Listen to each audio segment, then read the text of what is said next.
There exists a man, born in one time but living in another. A man who accidentally fell into a cryo chamber, then later got pushed, and then later stopped the person pushing him only to push himself anyway.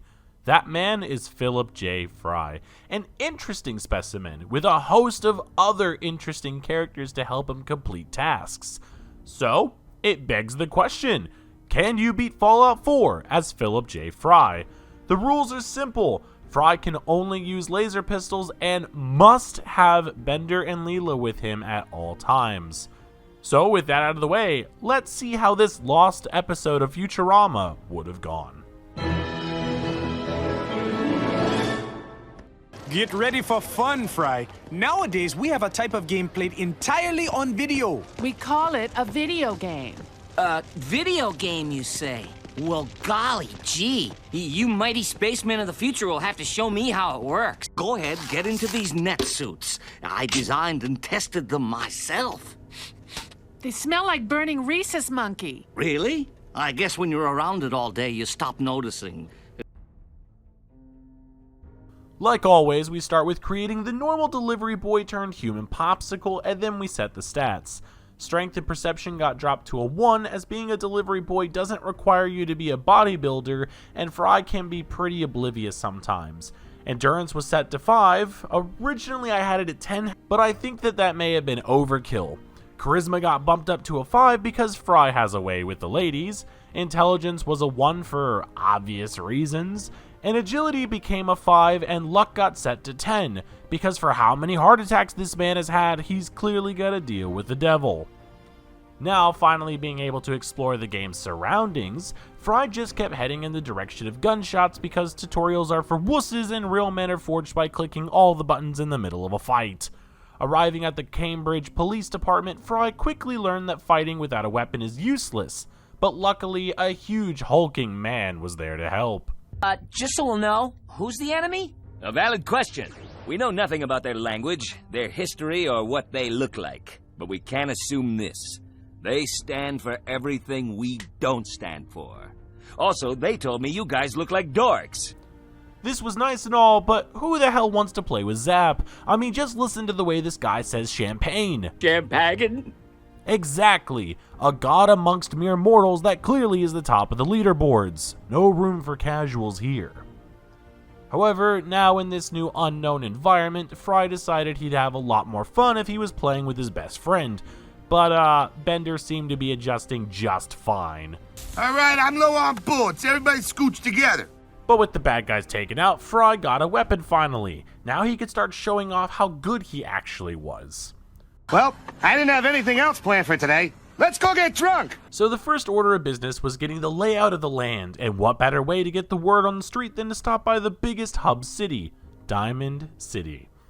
But who else to run into than Leela? It appeared she chose the annoying class as she was outside yelling to an intercom about the negative effects video games have on the youth of today. It's no surprise she got locked outside. But with Leela joining the squad, they now had their first quest, to save a pretty princess from a castle, so naturally it was time to see how PvP behaved in this game. And it's not even a contest. When you roll up on a group of free skins with a laser pistol and they are still using default weapons, what chance did they have? Plus, Fry is a goddamn wizard when it comes to video games. But that's not to say the Triggermen didn't stand a chance. When in doubt, just hit every button available. You're bound to use a combo eventually. However, when asked to pick up the slack as Bender seemed to be taking the easy route, instead of putting his back into it, he just replicated himself to cover the slack. I mean, technically the job is still getting done. Further in, our trio, or whatever the word for a group of 4 was, rescued the damsel in distress, and then made their way to their first major boss of the run. But before jumping into things, the Planet Express crew had to send the extra Bender on his way, you know, to balance out the teams. Bite my shiny metal ass! And now the deathmatch could begin.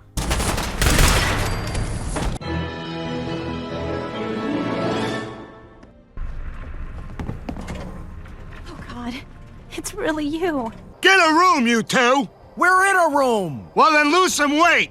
With the princess rescued and brought back to the kingdom, our heroes were given their next quest, to assassinate the robot devil holed up in Fort Hagen. a truly hellish landscape. Inside, our heroes had to deal with the newly deceased, still trying to figure out how things worked here, but they did put up more of a fight than the Triggermen did, mainly due to the fact that laser blasts don't seem to do much against metal forged in the fires of hell. So Leela decided to get up close and personal. Allow the attacks to continue.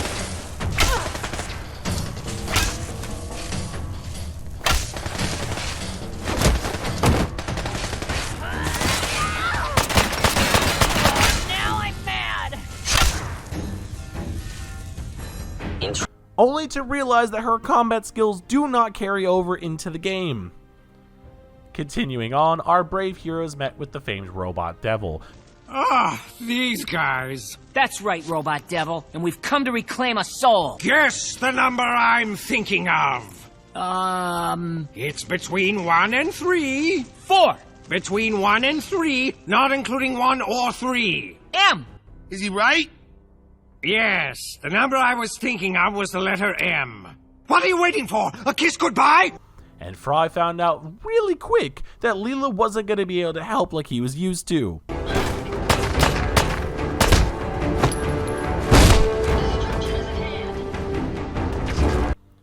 After repelling the devil by just allowing Bender to bend him right back to hell, the Planet Express crew were able to grab some important info and make their way over to Good Neighbor, to Dr. Amari, to receive the next major quest.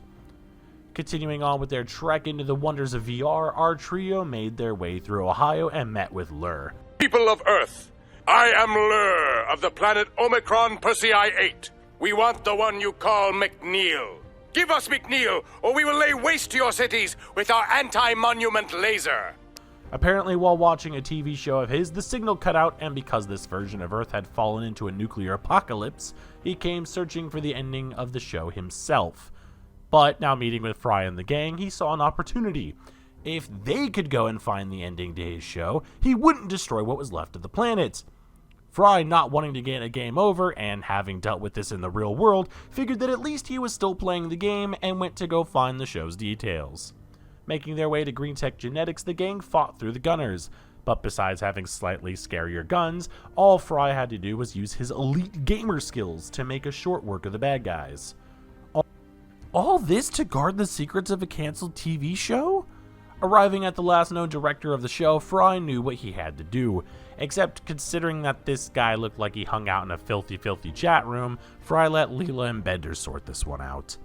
With the script in some kind of brain chip, Fry ventured forth to find people to decode it, and luckily they weren't too far away.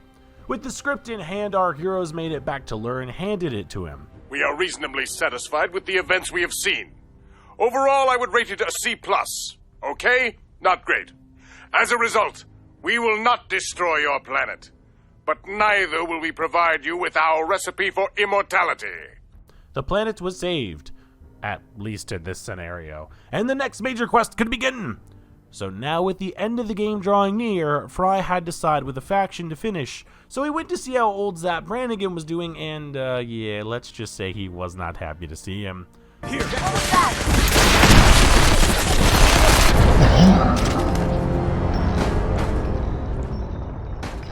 So instead, he went with the second option, the Minutemen.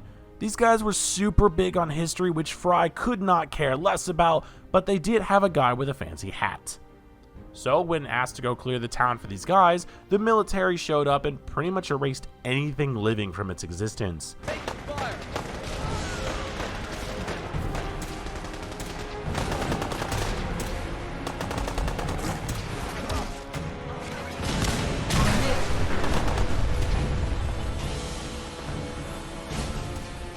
On top of that, a tank bot decided to join the attack, breaking most of Fry's limbs, and as if it wasn't already too chaotic, Zack and his goons showed up to take the credit, but they got slapped right back to the Stone Age. Or at least that's what would have happened if they hadn't. Oh wait, nope, there they go.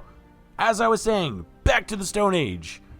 Another quest finally completed, and now they could build a teleporter to... Oh, game time's over. Time to get back to work.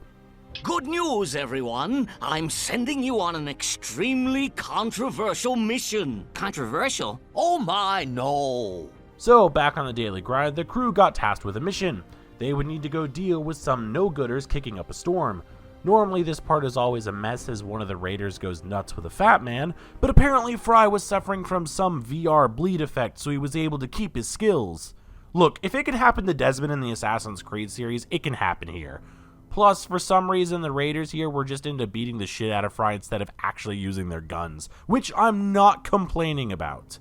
Making their way up to the leader, Fry tried to just have a heart-to-heart with the enemy, causing him to pass out. But this was only part of the controversial mission. Turns out some protesters were trying to harbor robots, but Professor Farnsworth needed them for reasons. But when everyone is shooting at each other, it makes it incredibly easy to just walk past all the violence. Inside, Fry talked with all the runaway robots and returned for a well-earned celebration. Good news, everyone. We have a mission to further the noble cause of intergalactic peace. And by intergalactic peace, what he really meant to say is no one will give you any problems if you remove them from life. So the crew headed over to remove a super battery to fuel their future endeavors. And sure enough, fighting their way out of here was gonna have to be necessary. But luckily, with Farnsworth making a ton of robots to aid them, the fighting wasn't so bad. With the battery secured, now it was time to gather other scientists to help with future plans. But for as well as everything was going for the Planet Express crew, the military wanted revenge. And my god, did they mean business. The mission was simple: to infiltrate their base, turn their super robot against them, and be back in time before dinner. Only issue is, the UIF mod I had installed made these guys tough. And I don't mean like kinda tough, I mean like holy shit tough. Besides the fancy new gear and better weapons, they just seemed to appear out of thin air, and they were holding off the Planet Express reinforcements and Bender and Leela.